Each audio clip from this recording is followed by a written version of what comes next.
Good evening and welcome to Doordarshan Kendra Kohima. I am Kidukho with the news. First, the headlines.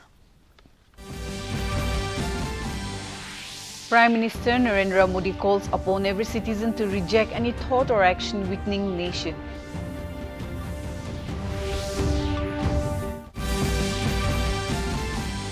Nagaland Cabinet reviews key state issues, appeal Joint Coordination Committee to end IAS induction strike.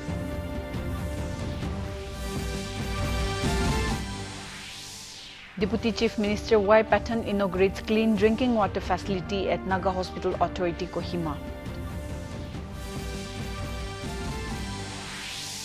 And Unity March as part of district level Padayatra observed in Dimapur. Now the news in detail. Prime Minister Narendra Modi appealed citizens to unite and dedicate themselves to the nation's progress to achieve the dream of Viksit Bharat. Addressing the huge gathering at Rashtriya Ekta Divas celebration in Ekta Nagar, marking the 150th birth anniversary of Sardar Vallabhbhai Patel, the Prime Minister said since 2014, the government has delivered a decisive and powerful blow to Naxalism and Maoist terrorism. He said that before 2014, nearly 100 districts across the country was affected by Maoist activities, but today that numbers has come down to just 11. He further noted that only 3 districts remain seriously impacted by Naxalism. The Prime Minister highlighted nationwide participation in unity oath taken by crores of people, reaffirming collective resolve to strengthen national unity. He emphasized that every citizen must reject any thought or action that weakens the fabric of the nation, calling it the need of the hour. He said that after independence, Sardar Patel achieved the seemingly impossible by uniting over 550 princely states, embodying the vision of Ek Bharat, Shreshtha Bharat. Modi urged every citizen to make unity the mantra of national strength and remember Sardar Patel's visions and work together for a strong, developed and united India. The Prime Minister began the day by offering a floral tribute at the Statue of Unity and administered the Ekta Divas pledge on the occasion.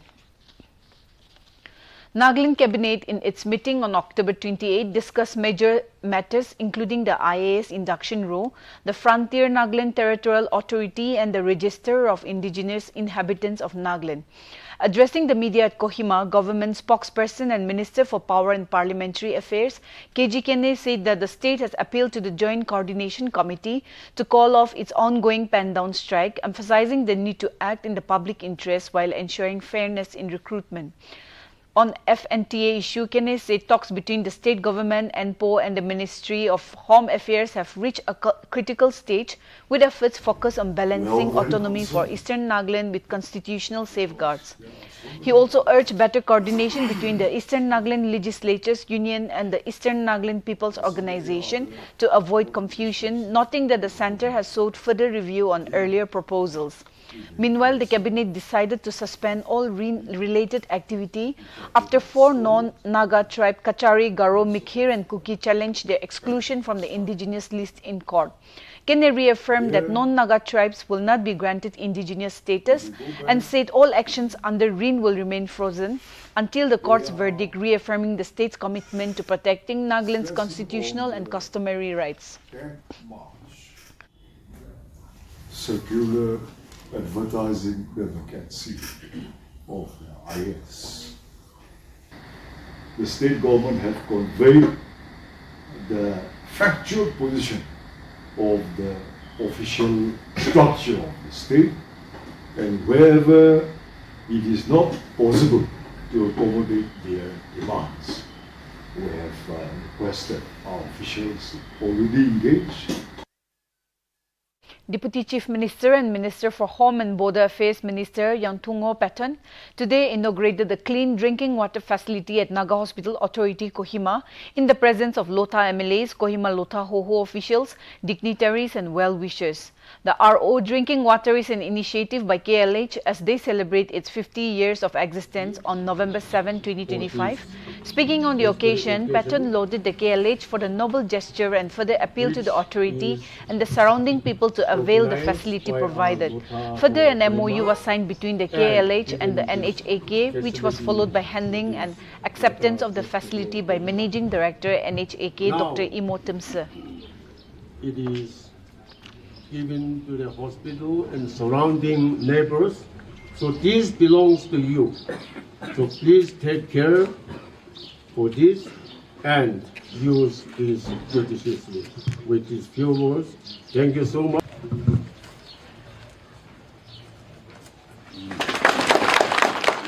Due to the facility, so we'll be handing over this key also for the RC office.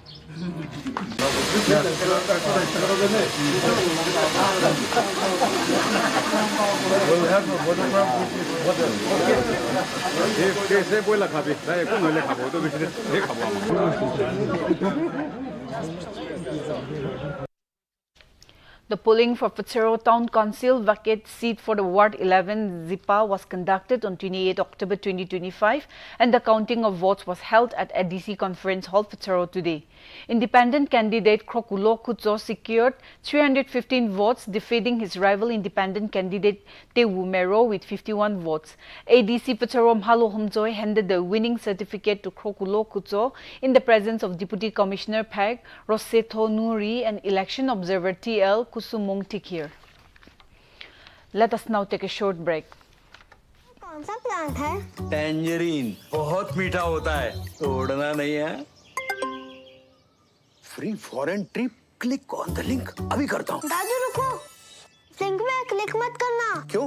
ये SMS scam है, click करोगे तो आपके bank details होंगे चोरी। ओह, thanks Gappu, बचा लिया। ये ले तेरी समझदारी का फल। RBI कहता है स्मार्ट बनो, कूल रहो। Welcome back.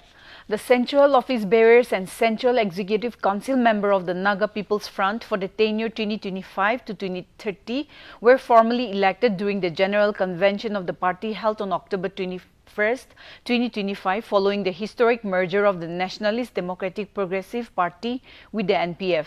The oath-taking ceremony of the members was held today at the NPF party headquarters Kohima. Secretary General of the NPF party Achumbemo Kikon addressed the party members, leaders and delegates, highlighting the significance of the merger as a reaffirmation of Naga unity and the collective aspiration for peace, stability and progress. He emphasized that the NPF as a truly regional party has always stood for the protection of Naga identity, culture and political rights. The merger, he noted, was merely a political realignment but a homecoming bringing together leaders, workers and well-wishers who share a common vision for the Naga people's future. He also expressed gratitude to the party's elders, senior leaders and grassroots workers whose contribution have paved the way for this new chapter in the Nagaland political history. The oath-taking was conducted by Pusazo Luro, working president, while dedicatory prayer was delivered by Reverend Yamkep Konyak, former state chaplain.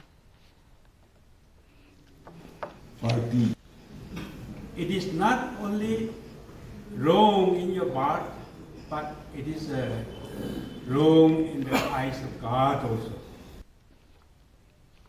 As a part of the district-level Padayatra in observance of 150th birth anniversary of Iron Man of India, Sardar Vallabhbhai Patel, a unity march was flagged off by Deputy Commissioner of Police Dimapur, Krusa Kehyo at the City Tower Dimapur today. The Padayatra was organized by the Mera Yuva Bharat under Ministry of Youth Affairs and Sports in collaboration with the district administration and police. Hundreds of students from various schools and colleges along with the government officials participated in the march. Speaking on the occasion, Deputy Commissioner of Dimapur, Dr. Tino Jungshi, commended the effort of the youth and participants, emphasizing the importance of unity, integrity and perseverance as exemplified by Sardar Vallabhbhai Patel. Chang asserted that Sardar Vallabhbhai Patel embraced challenges with strong leadership qualities and principled action leading from the front. Chang added that Patel's monumental achievement was the integration of over 560 princely states into Indian Union. The act of uniting a fractured country using a mix of diplomacy, persuasion and firm resolve offer a powerful vision for the youth on how to bridge differences and build a cohesive society. This district-level Padayatra started at 6 a.m. from City Tower, Dimapur and route towards City Tower, Tajin Au Road, Dimapur Government College and culminated at Dimapur Government College.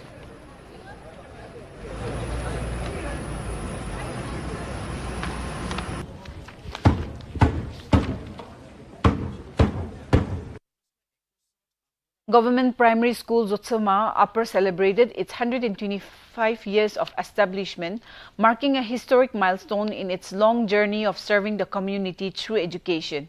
The event was held at Zotsama Village Council Hall in the presence of teachers, students, parents, alumni and village leaders.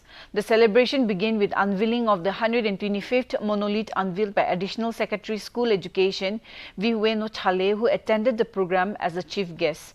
In her address, Chale commended the pioneers, teachers and community members who have sustained the school for over a century, calling education a way of life.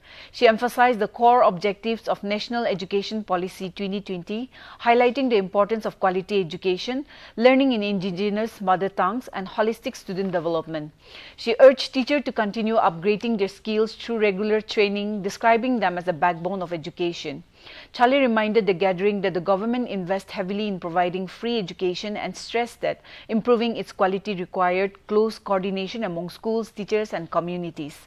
Addressing the students, she encouraged them to maintain discipline, good behavior and diligence, noting that success begins with small habits such as waking up early and using time productively. The event featured special presentation by the staff, students and organizing committee and a souvenir commemorating the 125th years milestone unveiled by the chief guest. Students also performed a lively choreography celebrating the theme of education and cultural heritage. I, on behalf of the organizing committee and the Government Primary School, Upper Zotsama, extend our deepest gratitude. GPS Upper Zotsama Lesaki DJ Hattewo Chukri Keketso Haidi for the Ketsu Meholasuro Early 1824 says, "This is the day the Lord has made. Let us rejoice and be glad in it." A COPTA enforcement drive was conducted today at TZ Town Mon. The initiative was led by the Additional Deputy Commissioner TZ, Relise Samtang, accompanied by the consultant NTCP Mon, E. Yem Ying Konyak, DBs and police personnel. The enforcement drive focused on ensuring compliance within a 100-meter radius of educational institutions as mandated under the Act. Meanwhile, the various seized tobacco and products were destroyed in the presence of the members from the administration and the police. Now let us look at the weather reports of the district headquarters of Nagaland. Kohima today recorded a maximum temperature of 22 degrees Celsius and a minimum temperature of 16 degrees Celsius, while Dimapur had a maximum temperature of 26 degrees Celsius and a minimum temperature of 20 degrees Celsius. Wokha experienced a maximum temperature of 22 degrees Celsius and a minimum temperature of 18 degrees Celsius. Mongkokchung had a maximum temperature of 25 degrees Celsius and a minimum temperature of 17 degrees Celsius. Mon had a maximum temperature of 24 degrees Celsius and a minimum temperature of 19 degrees Celsius. Towards the east, Twinsang had a maximum temperature of 20 degrees Celsius and a minimum temperature of 14 degrees Celsius. Zinebuto had a maximum temperature of 22 degrees Celsius and a minimum temperature of 15 degrees Celsius. Peg had a maximum temperature of 19 degrees Celsius and a minimum temperature of 14 degrees Celsius. That's all for the weather report. To end the news, here's a recap of the main points. Prime Minister Narendra Modi calls upon every citizen to reject any thought or action weakening nation.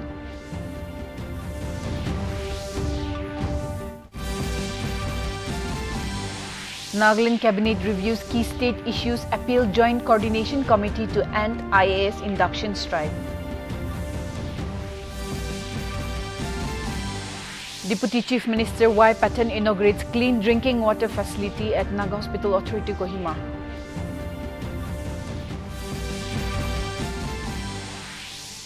And Unity March as a part of district level Padayatra observed in Dimapur.